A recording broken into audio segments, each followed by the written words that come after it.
Ya, Assalamualaikum warahmatullahi wabarakatuh.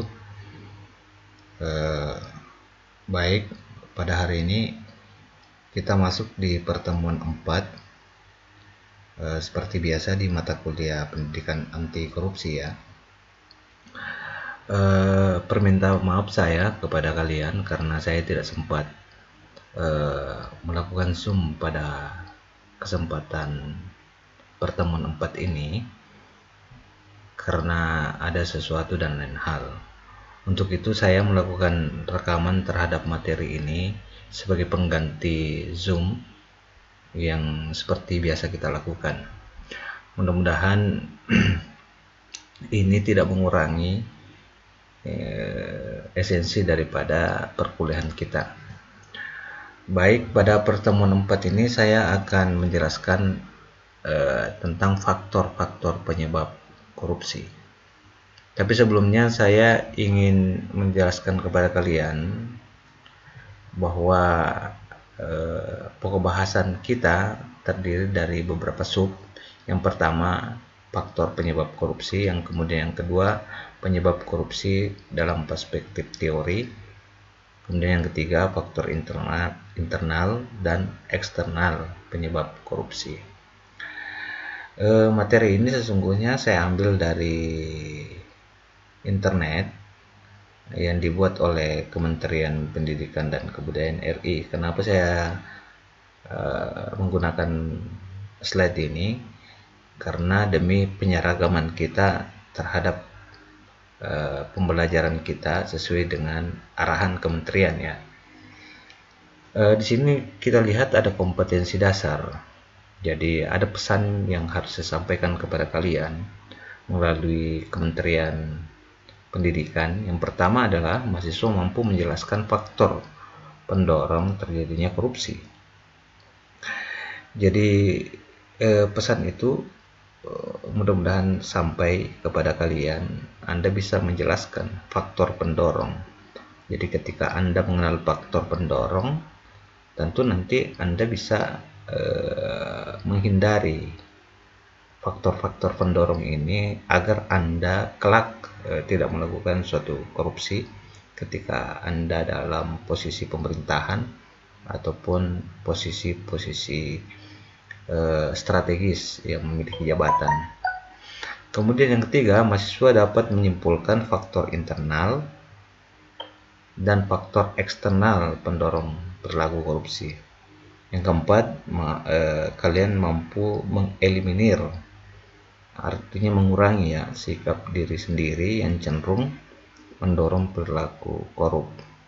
Kata eliminir di sini dipahami bahwa tidak mungkin kita tidak melakukan perbuatan korupsi, tetapi harus dikurangi karena sesungguhnya kita sadar bahwa manusia itu tidak luput dari kesalahan. Tapi paling tidak kita bisa mengeliminir atau mengurangi. Kalau menghilangkan sama sekali, saya kira agak susah juga karena kita bukan malaikat ya yang tidak bisa hilaf, karena manusia itu sesungguhnya hilaf. Yang kelima, mahasiswa dapat menumbuhkan sikap anti korupsi. Jadi mata kuliah kita sesungguhnya itu mata kuliah provokatif ya, dimana kita harus anti terhadap korupsi, mendorong mahasiswa untuk tidak melakukan korupsi.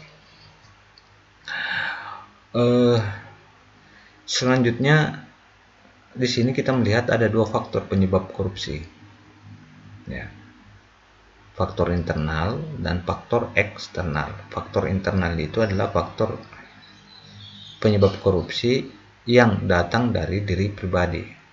Kalau faktor penyebab terjadinya korupsi karena sebab-sebab dari luar, itu dikenal dengan faktor eksternal.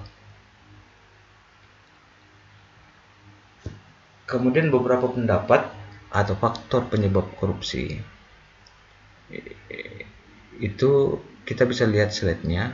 Ketika berlaku materialistik dan konsumtif masyarakat serta sistem politik yang masih mendewakan materi dapat memaksa, tanda kutip ya, terjadinya permainan uang dan korupsi. Itu menurut Ansari. Jadi pada era sekarang ini, pada era yang maju, sehingga masyarakat kita cenderung materialistik. Saya contohkan begini, ketika ada produk baru, misalnya kalau mobil, maka cenderung kita ingin mengganti mobil lama menjadi mobil baru. Itu yang dikatakan sebagai materialistik. Atau HP ya, katakanlah HP. HP lama Anda tentu ketinggalan zaman, sehingga kita ingin mengganti menjadi HP baru. Itu perilaku materialistik sekaligus kita menjadi masyarakat konsumtif. Nah, itulah yang bisa mendorong sehingga terjadi suatu korupsi. Kita lihat bagaimana kehidupan pejabat ya. Pejabat itu malu rasanya ya menaiki mobil lama ketika dia seorang pejabat, sehingga terdorong perilakunya menjadi materialistik. Ya, kehidupan materialistik itu yang kemudian mendorong tadinya korupsi. Di sini kita bisa lihat korupsi akan terus berlangsung ya, selama masih terdapat kesalahan tentang cara memandang kekayaan. Jadi mudah-mudahan Anda tidak melihat kekayaan itu sebagai status sosial, karena bahaya. Apalagi Anda seorang pejabat, bahwa kalau tidak kaya malu rasanya menjadi pejabat. Jadi mudah-mudahan itu tidak terjadi pada diri kalian. Semakin banyak orang salah memandang kekayaan, semakin besar pula kemungkinan orang melakukan kesalahan dalam mengakses kekayaan. Saya kira Anda sepakat ya. Bagaimana menurut Anda perilaku orang-orang yang memandang kekayaan dan uang sebagai suatu hal yang punya arti segala-galanya? Ya, saya kira itu cenderung akan menimbulkan perilaku korup. Jawabannya demikian. Saya kira Anda juga sepakat. Bagaimana bentuk penyadaran yang tepat? Ya, saya kira dengan adanya pendidikan anti korupsi yang sekarang ini, itu adalah bentuk dari penyadaran dini terhadap kalian ketika Anda sebelum menjadi pejabat, sehingga betul-betul Anda sadar ketika menjadi pejabat tidak akan melakukan perilaku korup, karena Anda sudah paham bahwa kekayaan itu bukan segala-galanya. Pendapat yang mengarah pada faktor internal ada 4 ya, yang mendorong maksudnya orang melakukan perbuatan korupsi ditinjau dari perspektif atau faktor internalnya. Yang pertama adalah sifat tamak manusia. Saya lebih cenderung mengatakan serakah. Jadi manusia yang serakah itu cenderung akan melakukan perbuatan korup ketika memiliki jabatan. Kemudian moral yang kurang kuat menghadapi godaan. Ya, makanya perlu meningkatkan keimanan. Kemudian yang ketiga, gaya hidup yang konsumtif. Ya. Kemudian tidak mau malas bekerja keras. Nah, 4 ini ketika dipunyai oleh seseorang atau diantara salah satunya cenderung akan melakukan perbuatan korupsi.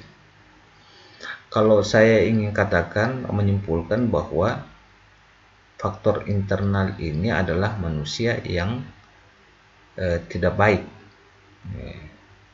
Itu yang menyebabkan orang menjadi korup. Ya, kan sifat tamak itu tidak baik, moral yang kurang kuat juga tidak baik, gaya hidup yang konsumtif juga tidak baik. Jadi kesimpulannya adalah manusia yang tidak baik. Jadi makanya dari hari ini Anda berlatih, walaupun sesungguhnya Anda belum begitu baik, tetapi berlatih menjadi manusia yang baik. Karena proses yang baik itu adalah melakukan latihan. Hari ini Anda melakukan kebaikan, besok melakukan kebaikan. Nah, itu akan cenderung menghilangkan perilaku korup Anda.